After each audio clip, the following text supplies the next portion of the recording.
Friends, ఇప్పుడే అందిన వార్త. రైతు భరోసా పైన కాంగ్రెస్ ప్రభుత్వం కీలక ప్రకటన అంటూ వార్తలు అయితే వినిపిస్తున్నాయండి. ఆ విషయాలన్నీ చెప్పడానికి వీడియో చేయడం జరుగుతుంది. చాలా మంది వీడియోస్ కానీ సబ్స్క్రైబ్ చేసుకొని మర్చిపోతున్నారు.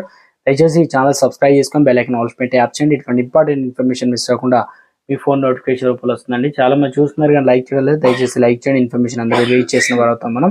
తెలంగాణ కాంగ్రెస్ ఎమ్మెల్సీ జీవన్ రెడ్డి రైతు భరోసా పథకానికి సంబంధించి కీలక ప్రకటన చేశారు. తమ ప్రభుత్వం ఈ పథకాన్ని ప్రత్యేక రైతులకు ఇస్తుందని తెలిపారు. ఏ రైతులైతే వ్యవసాయం చేస్తూ ఉంటారో వారికి మాత్రమే ఇది వర్తిస్తుందని స్పష్టం చేశారు. ఇక శనివారం ఓ ప్రెస్ కాన్ఫరెన్స్ లో మాట్లాడిన ఆయన గత బీఆర్ఎస్ ప్రభుత్వంపై మండిపడ్డారు. ఇక ప్రభుత్వం రైతు బంధు పథకాన్ని తప్పుదారి పట్టించిందని, రియల్ ఎస్టేట్ వెంచర్లు, కొండలు, వ్యాపార భూములు ఉన్న వారికి ఆ పథకం కింద నిధులు ఇచ్చి ఆ పథకాన్ని దుర్వినియోగం చేసిందని అన్నారు.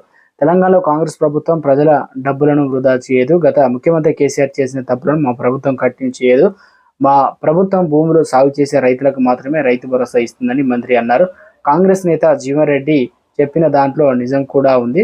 600 ఎకరాల భూమి ఉన్నటువంటి మాజీ మంత్రి మల్లారెడ్డి కూడా గత ప్రభుత్వ హయాంలో రైతు బంధు పథకం పొందారు. ఈ విషయాన్ని ఆయనే ఒక సందర్భంగా చెప్పారు. ఇలా గత ప్రభుత్వ హయాంలో చాలా మంది అడ్డగోలుగా పథకాన్ని పొందినట్లు ఆరోపణలు అయితే ఉన్నాయి.